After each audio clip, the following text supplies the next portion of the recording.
কাতারের মতো দলকে হারিয়ে প্রথমবারের মতো এশিয়ান গেমস ফুটবলের দ্বিতীয় রাউন্ডে উঠেছে বাংলাদেশ। জাকার্তা জাহিদ চৌধুরীর পাঠানো রিপোর্ট, ক্যামেরায় ছিলেন জুবায়ের হোসেন। উজবেকিস্তানের কাছে থাইল্যান্ড শুরুতেই পিছিয়ে পড়ায় দ্বিতীয় রাউন্ডে যাওয়ার পথটা আরও বেশি সহজ হয়ে যায় দেশের জন্য।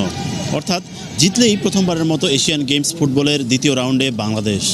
জাকার্তার প্যাট্রিয়ট স্টেডিয়ামে কিক অফ থেকেই যেন অন্য এক বাংলাদেশ। ম্যাচ 5 মিনিট হতে না হতেই এগিয়ে যেতে পারত, কিন্তু এমন সুযোগ তৈরি করেও বলটা পোস্টে রাখতে পারেননি আগের ম্যাচের গোলদাতা সুফিল। তবে বাংলাদেশ এর চেয়েও বড় সুযোগ হাতছাড়া করে 20 মিনিটে।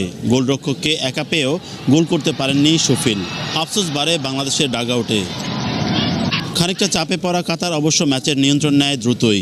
মিডফিল্ডের দখল নেয়ার পাশাপাশি বাংলার গোলরক্ষক এবং ডিফেন্সকে ব্যস্ত রাখে আগামী বিশ্বকাপের আয়োজকরা।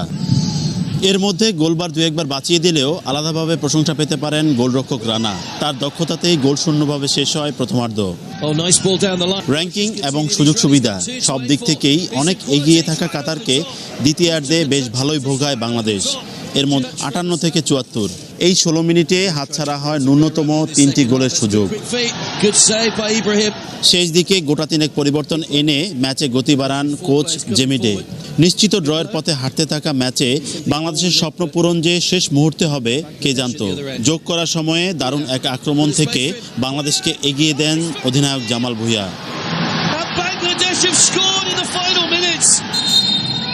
শেষ বাঁশি বাজার সঙ্গে সঙ্গে দেশের ফুটবলে নতুন ইতিহাস গড়ার আনন্দে মাতে বাংলাদেশ দল।